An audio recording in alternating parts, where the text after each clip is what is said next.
আহ ছাড়ুন মা, আম্মু ও ঘরে কিন্তু চলে আসবে যে কোনো সময়ে। তুলি বারবার আফরোজার রুমের দিকে তাকাতে লাগলো। শুভ্র একবার উঁকি দিয়ে দেখলো আফরোজার রুমের দরজা কিছুটা ভিড়িয়ে রাখা। শুভ্র যেন আরো লাইতে গেল। তুলির কাঁধে শেষবারের ন্যায় নাক ঘষে বলল, রুমে আসো, বোঝাপড়া আছে। কথাটা বলে শুভ্র চট করে তুলিকে ছেড়ে সোজা হেঁটে চলে গেল আফরোজার রুমে। তুলি হা হয়ে গেল। এই লোকটা বাইরে মানুষের সঙ্গে একরকম, আর তুলির সঙ্গে কিনা এসব অসভ্যতামি করে। হাই তুলি, এই পাগলাটা শুভ্রকে নিয়ে কই যাবে? তুলি কই যাবে? আর যাওয়ার জায়গা তো নেই। শুভ্রের সংসার তুলির শেকড় ছড়িয়ে গেছে, যেতে চাইলে উপরে যাবে। তুলি হালকা এসে দরজায় সিটকিনি তুলে রান্নাঘরে গেল। দুধ চা বসালো 2 কাপ, 1 কাপ রং চা ও আফরোজার জন্য বসালো। শুভ্র বেশ অনেকটা সময় আফরোজার রুমে কাটিয়ে নিজের রুমে এলো। ফ্রেশ হয়ে ধোয়া কাপড় বারান্দায় মেলে রুমে এসে বসলো। তুলি আফরোজাকে চা দিয়ে নিজেদের চা নিয়ে রুমে এলো।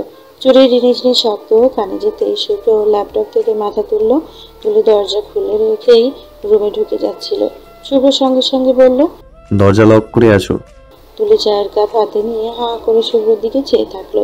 কিছুক্ষণ তাকিয়ে নিজেকে সামলে তুলি ভ্রু কুঁচকে বলল, দিন দুপুরে কিসের দরজা বন্ধ করা? চা নিয়ে এসেছি, চুপচাপ চা খাবেন অসভ্য পুরুষ। ওকে ফাইন, আমার কি, তবে কেউ লজ্জা পেয়ে যেন বারবার দরজার দিকে না তাকায়, বলে রাখলাম। তুলি কিছুক্ষণ ভাবলার মতো শুভ্রকে দেখলো। পরপর দীর্ঘশ্বাস ফেলে দরজার দিকে এগিয়ে গেল। লক করে চায়ের কাপ নিয়ে শুভ্রের পাশে বিছানায় বসলো। শুভ্র তুলির হাত থেকে চায়ের কাপ নিল। শুভ্র চায়ে চুমুক দিয়ে বলল, আমাদের বাসায় এই প্রথম তোমার চা বানানো, রাইট? তুলি চায়ে চুমুক দিতে দিতেই নিজের আগ বাড়িয়ে শুভ্রের গা ঘেঁষে বসলো। শুভ্র তুলিকে এক হাতে আগলে ধরলো। তুলি শুভ্র বুকে মাথা রেখে বলল, মজা হয়েছে? শুভ্র এই প্রশ্নে টিপ্পনি কেটে বলল, মজা হয়নি বললে আমার খাট থাকবে? তুলি ভ্রু কুঁচকে শুভ্রর চোখে তাকালো, বলল, ঘাট থাকবে না মানে? আমি এত খারাপ বউ নাকি? শুভ্র তুলির এভাবে ফ্যাকাশে হয়ে কথা বলার কারণ ধরতে পারল। আলগোছে তুলিকে আগলে কপালে গাঢ় চুমু খেয়ে বলল, হুম, তুমি আমার ঘরের লক্ষ্মী তুলি। তুমি আমার ঘরে শাড়ি পরে হাঁটছো, আমার জন্য চা বানাচ্ছ নিজের হাতে, আমায় এতটা ভালোবাসো, পুরো ব্যাপারটার জন্য আম লাকি। তোমার চেয়ে ভালো কেউই আমার বউ হতে পারবে না। তুমি আমার পাশে আছো বলেই আমার জীবনে আজ এত সুখ, এত পূর্ণতা। Shubhra should thank you for this and also. Tuli আগ্রহ নিয়ে শুভ্রর কথা শুনছে। শুভ্র চা শেষ করে কাপটা আলগোছে টি টেবিলের উপরে রেখে তুলিকে 2 হাতে আগলে নিয়ে নিজের সঙ্গে চেপে ধরলো। তুলিও বাধ্যগত বউয়ের ন্যায় শুভ্রের সঙ্গে একদম মিশে গেল। শুভ্র তুলিকে বলল, And for your unlimited love, Shubhra should also give you a cute little princess. শুভ্র থামলো। তুলি লজ্জায় মাথা নিচু করলো। শুভ্র বাচ্চার জন্য এতটা উন্মাদ হয়ে আছে ভেবে তুলি লজ্জায় শেষ হয়ে যাচ্ছে। শুভ্র তুলির কপালের চুল কানের পেছনে গুজে কানের লতিতে ঠোঁট ছুঁয়ে ফিসফিস করে বলল, Should I, Mrs. Shubhra? উফ, এতটা নেশালো গলা। তুলি ডুবে যাচ্ছে যে। তুলি থামলো, উত্তর দিল না। গলার সমস্ত কথাগুলো কাটার ন্যায় আটকে আছে। নিঃশ্বাস ফেলতে পারছে না তুলি। শুভ্র তুলিকে চোখ দেখে তুলির কানের কাছে আবারও ফিসফিসালো, মিসেস শুভ্র কয়টা প্রিন্সেস গিফট চায় বলুক, যতগুলো চায় বলুক, মিস্টার শুভ্র সবেতেই একদম প্রস্তুত। তুলি অবশেষে শুভ্রের টি শার্টের কলার খামচে ধরল। জোরে জোরে নিঃশ্বাস ফেলে বলল, মিস্টার শুভ্র কি চায়? এই ক্রিকেট টিম। শুভ্র আগের চেয়ে ফিসফিসিয়ে উত্তর দিল। তুলি আবেশে শুভ্রর কথা না শুনে বলে দিল, মিসেস শুভ্র তাই চায়। সঙ্গে সঙ্গে শুভ্র তুলিকে ছেড়ে দিয়ে পিছিয়ে গেল। দুষ্ট হেসে 2 হাতে তুলির দিকে বাড়িয়ে এগিয়ে এলো শুভ্র। তুলি হাঁ করে এতক্ষণ শুভ্রর দিকে চেয়েছিল। নিজের কথার অর্থ এতক্ষণ বুঝতে না পারলেও শুভ্র দুষ্ট হাসি দেখে এখন ঠিকই বুঝল। শুভ্র তুলিকে ছুবে তার আগেই তুলি চায়ের কাপটা দিয়ে উঠে গেল বিছানা থেকে। শুভ্র ভ্রু নাচিয়ে তাকালো। তুলি হেসে বলল, দিল্লি अभी भी बहुत दूर है। স্বপ্ন দেখা বন্ধ করুন ডাক্তার সাহেব। এই কি বল। শুভ্র তুলিকে পাকড়াও করতে চাইলো। তার আগেই তুলি চায়ের কাপ দুটো নিয়ে পালালো। শুভ্র মাথার পেছনে চুলকে হেসে উঠল। তারপর শুভ্র সারাটা দিন তুলিকে জ্বালিয়ে খেলো। তুলি যেখানেই যায় বারবার তুলির কানের কাছে এসে জানায় ক্রিকেট টিম কিভাবে বানানো যায়। একটা ক্রিকেট টিমের উপকারিতা কি, নিজেদের বাসা থেকেই একটা ক্রিকেট টিম তৈরি হলে দেশের কত বড় লাভ। এসবই শুভ্রর আজকে সারাদিনের কথা বলার টপিক। তো এই তো এখন সবাই খেতে বসেছে। শুভ্র দুষ্টুমি এখনো একটা সময় শুরু হয়ে গেল। খাবারের এক ফাঁকে খোপ করে তুলির হাত ধরে নেয়। থমকে যায় তুলি। আর থেকে শুভ্রের দিকে চেয়ে টেবিলে বসে থাকা আফরোজার দিকে চোখ ঘোরায়। আফরোজা খেতে মগ্ন। তুলি সবার অগোচরে ডান হাতে শুভ্রর হাতে থাপ্পড় বসায়, ফিসফিসিয়ে বলে, কি হচ্ছে কি? স্যার হয়ে ছাত্রীকে ইফটিজিং করা হচ্ছে? শুভ্র দুষ্টু হেসে বলল, বাকি ইফটিজিং রুমে চলো, দেখিয়ে দিচ্ছি। Please give me a chance miss ছাত্রী। শুভ্রর কথাটা বেশ করুণ গলায় বলল। তুলির আরো দু কথা বলবে তার আগে আফরোজা খেতে খেতে বলল, তুলি, খাবার ঠান্ডা হচ্ছে, ক্ষুধা নেই আজ তোর? তুলি সোজা হয়ে বসলো, চেয়ারে নড়জড়ে বলল, হ্যাঁ আম্মু, খাচ্ছি তো। পাশ থেকে শুভ্র বলল, আম্মু বুঝতে পারছে না আসলে তার ছেলের বউয়ের আপাতত কি খেতে মন চাইছে, আমি হেল্প করব। তুলি চোখ রাঙালো। সকাল থেকে এই ছেলেটা তাকে জ্বালিয়েই যাচ্ছে। মূলত তার হয়েছেটা কি? শুভ্র ভদ্র ছেলের ন্যায় খেতে বসকুল। তুলি শুভ্রর দিকে চেয়ে দীর্ঘশ্বাস ফেললো। কে জানে এই শুভ্র মশাই মোটেও শুভ্র অর্থাৎ ভালো না, বরং নিহাতি অসভ্য পুরুষ। তুলি যদি মানুষটার অসভ্যতা সবাইকে জানাতে পারতো, একদম তাইটাই ফুস হয়ে যেত ভদ্র মুখোশ পরা অসভ্য পুরুষের। শুভ্র এখনো তুলির হাত চেপে ধরে আছে। তুলি ভালো করে খেতেও পারছে না। 4 দিন পর খেতে বসেছে, শুরু হয়েছে তার অসভ্যতা। তুলি একটা সময় বিরক্ত হয়ে বলল, মশাই, এসব ছোঁয়াছুঁই আমরা রুমে গিয়ে করি। শুভ্র দুষ্টু হাসলো। তুলির দিকে চেয়ে ফিসফিস করেই বলল, ক্রিকেট টিম বানাবে বললে তাহলে তো সবসময় ছোঁয়াছুঁই is must Mrs Shubhra. I am trying my best to make a cricket team, you know. Shubhra ডান চোখটা টিপে দিল। শুভ্র ডান চোখটা টিপলো। তুলি হা হয়ে শুভ্রের দিকে তাকালো। বিকেলের কথা নিয়ে এখনো টিচ করে যাচ্ছে। তুলি বা জোর করে নিজের হাত শুভ্রের থেকে ছাড়িয়ে নিল। তারপর শুভ্রের দিকে ঝুঁকে ফিসফিস করে বলল, দুটি সন্তানের বেশি নয়, একটি হলে ভালো হয়। মিসেস শুভ্র সম্পূর্ণভাবে এই রুলসে বিশ্বাসী। এর বেশি আবদার করলে মিসেস শুভ্রকে লজ্জা না দেওয়ার অনুরোধ জানাচ্ছি শুভ্র মশাইকে। রাতে খাবার শেষ করে তুলি বাসনপত্র রান্নাঘরে নিয়ে যাচ্ছিল। আফরোজা হাত মেলাতে চাইলে কাজে তুলি জোর করে তাকে রুমে ঘুমাতে পাঠিয়ে দিল। তারপর নিজে একা একা বাসনপত্র নিতে লাগলো রান্নাঘরে। হঠাৎ শুভ্র হাত ধুয়ে এসে নিজের একটা একটা করে বাসন রান্নাঘরে নিয়ে এলো। তুলি শুভ্রকে কাজ করতে দেখে হই হই করে উঠে বলল, কি করছেন? আমি পারবো, কটা বাসনই তো। হাতে হাতে করলে দ্রুত শেষ হবে। আমি বাসন আনছি, তুমি এগুলো ডিশওয়াশারে দিয়ে দাও। শুভ্র বাসন রেখে আবারও ডাইনিং এ গেল। তুলি মৃদু হেসে শুভ্র যাওয়ার দিকে চেয়ে থাকলো। এমন একটা সোনার মানুষ আল্লাহ তুলির কপালে রেখেছিল। তুলি হালকা এসে সব বাসন ডিশ ওয়াশে দিল। তুলি তরকারিগুলো ফ্রিজে রাখছে। শুভ্র হাত ধুয়ে তুলির পাশে এসে দাঁড়ালো। তুলি বলল, রুমে যান, আমি এইটুকু করে নিচ্ছি। শুভ্র এবার কথা শুনলো। এগিয়ে এসে তুলির কপালে চুমু খেয়ে আশ্বস্ত গলায় বলল, দ্রুত আসো, অপেক্ষা করব। শুভ্র তুলির দিকে চেয়ে দুষ্টু একটা হাসি উপহার দিয়ে রুমে চলে গেল। তুলি অবাক হয়ে তরকারি হাতে শুভ্র চলে যাওয়া দেখলো। তারপর হালকা হেসে আবার কাজে মন দিল। আজকে রাতটা কেমন অদ্ভুত। শুনশান আকাশের মাঝখানে মস্ত বড় এক চাঁদ। আজকে রাতটা যেন ডাকছে কাউকে, আহ্বান করছে এক নতুন শুরুর। তুলি আফরোজার সঙ্গে রান্নাঘর সামলাতেই নিজের বেডরুমে এলো। শুভ্র বারান্দায় এসে বসে আছে, কোলের উপরে ল্যাপটপ। অথচ সে ল্যাপটপ দেখছে না, মাথা তুলে আকাশের দিকে চেয়ে আছে রইল বেশ খানিক সময়। তুলি হালকা হেসে দরজা লক করে ধীর পায়ে শুভ্রর কাছে এসে দাঁড়ালো। শুভ্র আনমনে আকাশ দেখছে। তুলি আর তাকে বিরক্ত করলো না। রান্নাঘরে থেকে এসেছে গায়ে ঘাম, তাই সোজা ওয়াশরুমে চলে গেল। ওয়াশরুম থেকে একদম গোসল করেই বের হয়েছে। ওয়াশরুম থেকে বেরিয়ে এসে তুলি অবাক, বাইরে এখন বৃষ্টি নেমেছে। একটু আগেই তো দেখলো আকাশ পরিষ্কার, এক্ষুনি বৃষ্টি নেমে গেল। তুলি চুলগুলো গামছা পেয়ে পেঁচিয়ে বারান্দায় এলো। শুভ্র তখন ল্যাপটপ ঘরে রেখে আবারও বারান্দায় দোলনায় বসেছে। তুলি গিয়ে শুভ্রের পাশে দাঁড়ালো। হঠাৎ করে শুভ্র আশেপাশে শ্যাম্পুর সুন্দর এক গন্ধ পেয়ে পাশে তাকালো। চুলে গামছা পেঁচিয়ে তুলি শুভ্রের পাশে দাঁড়ানো, মুগ্ধ দৃষ্টি আকাশের দিকে। ভেজা গায়ে জড়ানো গোলাপি রঙের শাড়ি, তুলির গায়ের সঙ্গে শাড়ির রংটা এতটা মানাচ্ছে। শুভ্র মুগ্ধ হয়ে তুলিকে দেখেই মন ভরছে না।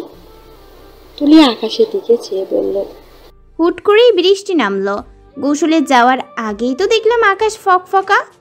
শুভ্র শোনে না। সাজেকে সেই রাতে নেই আবারও আজকে বৃষ্টি উস্কাতে চাইছে শুভ্রকে। বৃষ্টির ফোঁটা গ্রিল পেরিয়ে ভিজিয়ে দিচ্ছে শুভ্র তুলি দুজনকেই। শুভ্র সাদা টি শার্ট ভিজে গেছে অনেকটাই। শুভ্র মুগ্ধ হয়ে দোলনা থেকে উঠে তুলির পিছনে এসে দাঁড়ালো। গামছায় তুলির ভিজে চুল খোপা করা, কপালের উপর ভিজে কয়েকটা চুল পড়ে আছে। মারাত্মক একটা দৃশ্য। শুভ্র তুলির পেছনে দাঁড়িয়ে আলগোছে হাত বাড়িয়ে তুলির চুলে গামছা খুলে দিল। ভিজে চুল সব ঘাড়ে ঝরঝরিয়ে পড়তেই তুলির গা শিরশিরিয়ে করে উঠল। ঘাড় ঘুরিয়ে শুভ্রর দিকে তাকালো। শুভ্র চোখে চেনা পরিচিত সেই একই নেশা যে রোগের ন্যায় তুলির মধ্যেও সঞ্চারিত হলো সেই একই নেশা। শুভ্র তুলির ভেজা চুলগুলো ঘাড়ের পাশে থেকে সরিয়ে ডান কাঁধে সরিয়ে দিয়ে মুখ ডোবালো তুলির ঘাড়ের নরম অংশে। তুলি শিরশিরিয়ে উঠে পরনের শাড়ি খামচে ধরলো, মুখ ফুটিয়ে অস্ফুট স্বরে বলতে চাইল, মাত্র গোসল। শুভ্রর জড়ানো গলায় তুলির ঘাড়ে নাক ঘষতে ঘষতে বলল, আবার করবে? নির্লজ্জ লোকে নির্লজ্জ যত কথা। তুলি এখন আদেশে গা না ভাসেলে না থাকলে কথাটা শোনাতো। ঠান্ডা পড়ছে আজ, তার মধ্যে সকালে একবার রাতে দুবার গোসল করলে তুলিকে কি খুঁজে পাওয়া যাবে? মনে তো হয় না। শুভ্র তুলির ঘাট থেকে মুখ তুলে পেছনে থেকে জড়িয়ে কাঁধে থুতনি রাখলো। তুলি অশান্ত শ্বাস ফেলছে। শুভ্র থামলো। তুলিকে একবার দেখে নিয়ে বড্ড আবেগ নিয়ে ডাকলো, তুলি আমার জান। তুলি চোখ বুঝলো, থেমে থেমে জবাব দিল। হুম। শুভ্র তুলির কাঁধে চুমু খেলো, জড়ানো গলায় শুধালো, আই নিড এ বেবি। তুলি জবাব দিল না। বুকটা ধড়ফড় করেছে তুলির। কিছুক্ষণ আশ্বস্ত এক একটা শ্বাস ফেলে নিজেকে শান্ত করার চেষ্টা করলো। চোখে ভাসলো এক নিষ্পাপ শিশুর ছবি। শুভ্র কোলে মাথা ঠেকালো শিশু। শুভ্র আলগোছে পিঠে হাত বুলিয়ে ঘুম পাড়ানোর চেষ্টা করছে। তুলির চোখটা ছলছল করে উঠল। হ্যাঁ, তুলি চায় একটা বাচ্চা, এক নিষ্পাপ অংশ চায় তার আর শুভ্র। তুলির মুখে উত্তর না, বরং সম্মতি স্বরূপ মাথাটা আলগোছে শুভ্রর গালের সঙ্গে ঠেকালো। শুভ্র উত্তর বুঝে হালকা হাসলো। তুলির গালে নিজের গাল ঘষে ঝট করে তুলিকে 5 গলা তুলে নিল। বিছানার দিকে এগোতে এগোতে বলল, প্রসেসিং শুরু হোক তাহলে। তুলি লজ্জা পেয়ে শুভ্র টি শার্টের কলার খামচে ধরলো, অস্ফুট স্বরে বলল, নির্লজ্জ আপনি। শুভ্র তুলিকে আলগোছে বিছানায় শোয়ালো। নিজেকে সমস্ত ভার তুলির উপরে ছেড়ে বলল, শুভ্রকে নির্লজ্জটা করেছিল কে শুনি? তুলি লজ্জা পেয়ে মুখটা ডান পাশে সরালো। শুভ্র তুলি থুতনি চেপে নিজের দিকে ফেরালো। শুভ্র বলল, মনে নেই সাজেকের বৃষ্টি ভেজা রাতে আমার চূড়ান্ত সর্বনাশ করে ফেলেছিলে? You remember? তুলি মেয়েকে রাগ দেখিয়ে বলল, আমি কাছে ডেকেছিলাম আপনাকে, মিথ্যা বলছেন কেন? শুভ্র তুলির কপালে গাঢ় চুমু খেয়ে বসলো। আমি জানি তুমি ডাকুনি আমায়, তুমি শুধু আমায় সিডিউস করেছিলে। কাছে যা যাওয়ার তা আমি আপনি গিয়েছিলাম। বলে ডান চোখটা আরো টিপলো শুভ্র। তুলি হা হয়ে গেল, অবাক হয়ে বলল, সিরিয়াস আমি করেছি? শুভ্র উত্তর দিল, হ্যাঁ করেছো। আমি ভালো ছেলে হয়ে রুমে বসেছিলাম, তুমি বারান্দায় বৃষ্টিতে ভিজছিলে। আমি গেলাম, আমাকে কাছে ডাকলে, ভদ্র আমাকে ভেজা গায়ে মুগ্ধ করলে। ওই রাতের পর আমার আর ভদ্র হয়ে থাকতে ইচ্ছেটাই করলো না। ভদ্র হয়ে থাকলে বেবিটা কি আসবে কখনো? তাই বেবিদের বাবা ইচ্ছে করেই নির্লজ্জ হয়েছে। All fault is yours. তুলি হতভম্ব হয়ে শুভ্র কথা শুনছিল। শুভ্রের এক একটা কথা শুনিয়ে ইচ্ছে তো করছে মাথায় ধরে একটা দিতে। যে এগিয়ে এসে দোষ সব তুলির কাছে দেওয়া হচ্ছে। তুলি ঝগড়া ঝগড়া মুখ করে আঙ্গুল উঁচিয়ে বলতে চাইল, দেখুন। শুভ্র বলতে দিল না, তার আগেই তুলির আঙ্গুলের ডগায় চুমু খেয়ে বলল, সারা রাত পড়ে আছে মিসেস শুভ্র।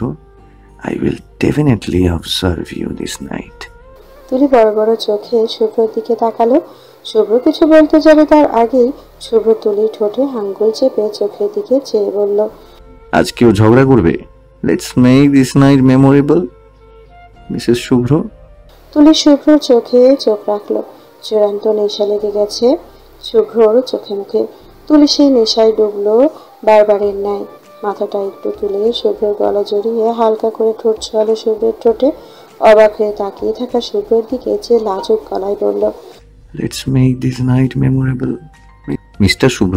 শুভ্র কিছুক্ষণ চমকে তুলির দিকে চেয়ে থাকলো। তুলি আপাতত শ্বাস আটকে মাথা নিচু করে আছে। শুভ্র মৃদু হেসে লাজুক তুলিকে আস্তে করে বিছানায় শোয়ালো। তারপর ধীরে ধীরে কপালে চুমু খেলো নাকের টাকায়, চুমু খেলো তুলির নরম দুগালে। ধীরে ধীরে তুলির সর্বাঙ্গ শুভ্রর দখলে চলে গেল। বৃষ্টি ভেজা রাত এই দম্পতিকে উস্কে দিল চূড়ান্তে। শুভ্র বারবারের মতো নিজের কন্ট্রোল হারালো। তুলি সে তো মাতোয়ারা শুভ্রর স্পর্শে। সকালটা আজ বড্ড মিষ্টি ছিল। এক ছটাক শান্ত রোদ গায়ে লেপ্টে আছে শুভ্রতুলির। শুভ্রর ঘুমটা আগেই ভাঙল। শুভ্রর বুকে ঘুমিয়ে আছে তুলি।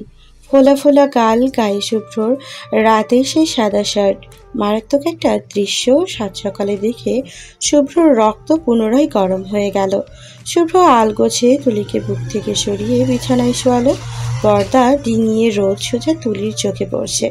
শুভ্র জানালার দিকে একবার চেয়ে তুলির চোখটা হাতের পিঠ দিয়ে ঢেকে দিল। তুলির রোদের জন্য ঘুমাতে পারছে না। চোখ মুখ কুঁচকে পাশ ফিরে বলল, জানালাটা লাগান না, আমি ঘুমে মারা যাচ্ছি। উফ। শুভ্র হেসে উঠে তুলির ফোলা গালটা নিজের কে বড্ড টানছে। শুভ্র সেই গালে চুমুকে বিছানা থেকে উঠল। মেঝেময় এলোমেলো হয়ে তুলির শাড়ি, চুলে প্যাঁচানোর গামছা পরে আছে। শুভ্র উঠে শাড়ি গামছা বাথরুমের ওয়াশিং মেশিনে রেখে আসলো। তারপর জানালার পর্দা লাগিয়ে দিল। তুলি ঘুমাক আরো কিছু সময়। এমনিতেই গতকাল রাতে মেয়েটাকে কম জ্বালায়নি সে। তুলির ঘুমন্ত চেহারা ঠিক দিকে চেয়ে শুভ্র হেসে টাওয়াল নিয়ে সোজা বাথরুমে চলে গেল। শাওয়ার নিয়ে বাথরুম থেকে বের হয়ে দেখে তুলি কাভার থেকে শাড়ি বের করছে। গায়ে এখনো শুভ্রের শার্ট। শুভ্র স্নেহ স্ত্রীর এমন আবেদনময় দৃশ্যে কাবু হলো বারে বারে ন্যায়। টাওয়াল বিছানার উপরে ফেলে সোজা তুলিকে পেছন থেকে জড়িয়ে ধরতে চাইলে তুলি নিজের মতো করে ড্রয়ার লাগিয়ে ওপাশে সরে ড্রেসিং টেবিলের সামনে যায়। আচমকা সরে যাওয়ায় শুভ্র থতমত খেয়ে তুলির দিকে তাকায়। তুলির সেসবে মন নেই। সে তার নিজের কাজে ব্যস্ততা দেখিয়ে ড্রেসিং টেবিলের ড্রয়ার থেকে নতুন শ্যাম্পু বের করে হাতে নেয়। শাড়ি টাওয়াল নিয়ে বাথরুমে যাবে তখন চোখ যায় বিছানার দিকে। শুভ্র ভিজে টাওয়াল বিছানায় ফেলে রাখা দেখে মুহূর্তেই মেজাজ চড়ে যায় তুলির। বিছানা থেকে টাওয়াল হাতে নিয়ে শুভ্রের দিকে চেয়ে গরম চোখ নিয়ে বলে, এটা বিছানায় কেন? শুভ্র দেখে বিছানায় বেশ ভিজে গেছে টাওয়ালে। শুভ্র বোকা বোকা গলায় বলল, সরি, তোমাকে ওভাবে দেখি। তুলি ভিজে টাওয়াল নিয়ে বারান্দায় যেতে যেতে বলল, দাঁড়ান, নতুন বিছানা আমি আপনাকে দিয়ে বিছাবো। সব সময় খামখেয়ালি আপনার। তুলি এ কথা বলে বারান্দার দরজা পার করার আগে শুভ্র পেছন থেকে তুলির হাত টেনে ধরলো। তুলি অবাক হয়ে তাকালো। শুভ্র বলল, বারান্দায় যাচ্ছ কেন? তুলির হাতে টাওয়াল দেখিয়ে বলল, মেলে দিয়ে আসি এটা। শুভ্র তুলিকে আপাদমস্তক দেখে বলল, এই কাপড়ে? পাগল তুমি? তুলি শুভ্রর ইশারা দেখে নিজের দিকে তাকালো। নিজেকে শুধুমাত্র শুভ্রর একটা শার্টে দেখে তুলির রীতিমতো মাথা ঘুরে যাওয়ার জোগাড়। সঙ্গে সঙ্গে হাতের টাওয়াল দিয়ে তুলি হাঁটু ঢাকলো। শার্টটা তো কখন পড়েছে তুলি? রাতে তার তো মনে পড়ছে না। আচমকা অ্যালার্মে ঘুম থেকে উঠে তুলির মস্তিষ্ক হ্যাংছিল। সকালের নাস্তার চিন্তা মাথায় এতটা জেগেছিল খেয়ালই ছিল না নিজের দিকে। মনে হচ্ছিল সে শাড়ি পরেই আছে, অথচ সে কিনা হাফ জামা কাপড় পরে ঘুরছে। ছিছি। তুলির মাথা নিচু করে হাঁসফাঁস করে বলল, আসলে আমি এভাবে। শুভ্র গাঢ় চোখে তাকালো। লজ্জায় তুলি নীল হয়ে গেছে।